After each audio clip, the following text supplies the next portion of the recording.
Kodungallur taluk government ആശുപത്രിയിൽ സിസേറിയന് വിധേയയായ പട്ടികജാതിക്കാരിയായ യുവതിക്ക് ദേഹാസ്വസ്ഥ്യം. യുവതി സ്വകാര്യ ആശുപത്രിയിൽ വീണ്ടും ശസ്ത്രക്രിയ നടത്തി. ചികിത്സാ പിഴവ് ആരോപിച്ച് യുവതി പോലീസിൽ പരാതി നൽകി.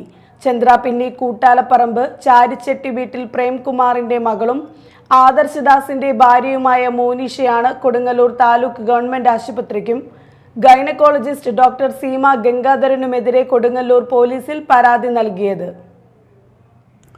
കഴിഞ്ഞ ഡിസംബർ 20-നാണ് മോനിഷ താലൂക്ക് ആശുപത്രിയിൽ സിസേറിയന് വിധേയയായത്. പിറ്റേന്ന് മുതൽ അസഹ്യമായ വയറുവേദനയും ചില അസ്വസ്ഥതകളും അനുഭവപ്പെട്ടുവെങ്കിലും വേണ്ടത്ര ചികിത്സ നൽകാതെ തന്നെ 25-ാം തീയതി ഡിസ്ചാർജ് ചെയ്തതായി മോനിഷ പരാതിയിൽ പറയുന്നു. വേദന അസഹനീയമായതിനെ തുടർന്ന് ചന്ദ്രാപിന്നിയിലുള്ള സ്വകാര്യ ഡോക്ടറെ കാണുകയും ഡോക്ടറുടെ നിർദ്ദേശപ്രകാരം സ്കാനിങ്ങിന് വിധേയയാകുകയും ചെയ്തു. സിസേറിയൻ നടത്തിയ ഡോക്ടറെ ഉടൻ കാണാൻ ഈ ഡോക്ടർ നിർദ്ദേശിച്ചതിനെ തുടർന്ന് ജനുവരി 1-ന് 12 മണിയോടെ താലൂക്ക് ആശുപത്രിയിലെത്തിയെങ്കിലും 20 മണിക്കൂർ കഴിഞ്ഞ് പിറ്റേന്ന് രാവിലെയാണ് ചികിത്സ ലഭിച്ചതെന്ന് മോനിഷ പറയുന്നു. ജനുവരി 2-ന് ഉച്ചയ്ക്ക് ഡോക്ടർ സീമ ഗംഗാധരൻ്റെ നിർദ്ദേശപ്രകാരം താലൂക്ക് ആശുപത്രിയിലെ സർജൻ വന്ന് പരിശോധിക്കുകയും സ്കാനിങ്ങിന് വിധേയയാക്കുകയും ചെയ്തു.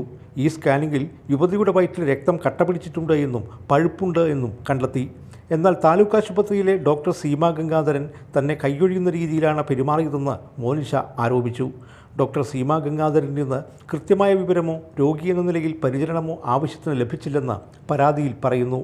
പിന്നീട് ജനുവരി 5-ന് മെഡിക്കെയർ ആശുപത്രിയിൽ പ്രവേശിപ്പിച്ച മോനിഷയെ അടിയന്തര ശസ്ത്രക്രിയയ്ക്ക് വിധേയയാക്കി. താലൂക്ക് ആശുപത്രിയിൽ തന്നെ ചികിത്സിച്ച ഡോക്ടറുടെ പിഴവും ഗുരുതരമായ വീഴ്ചയുമാണ് തൻ്റെ അവസ്ഥയ്ക്ക് കാരണമെന്നും സിസേറിയനിടയിൽ പഞ്ഞി, സ്റ്റിച്ചിടുന്നതിന് ഉപയോഗിച്ച ത്രെഡ് എന്നിവ ഗർഭാശയത്തിൽ ഉണ്ടായിരുന്നിരിക്കാമെന്നും സംശയിക്കുന്നതായും മോനിഷ തൻ്റെ പരാതിയിൽ ആരോപിക്കുന്നു. ഇതേസമയം യുവതിയുടെ പരാതിയും സ്വകാര്യ ആശുപത്രിയിലെ റിപ്പോർട്ടും കണ്ടിട്ടില്ലെന്നും ചികിത്സാ പിഴവ് ഉണ്ടായിട്ടുണ്ടോ എന്നത് വ്യക്തമായിട്ടില്ലെന്നും താലൂക്ക് ഗവൺമെൻറ് ആശുപത്രി സൂപ്രണ്ട് ഡോക്ടർ ഉണ്ണികൃഷ്ണൻ പറഞ്ഞു. Media time, Kodungallur.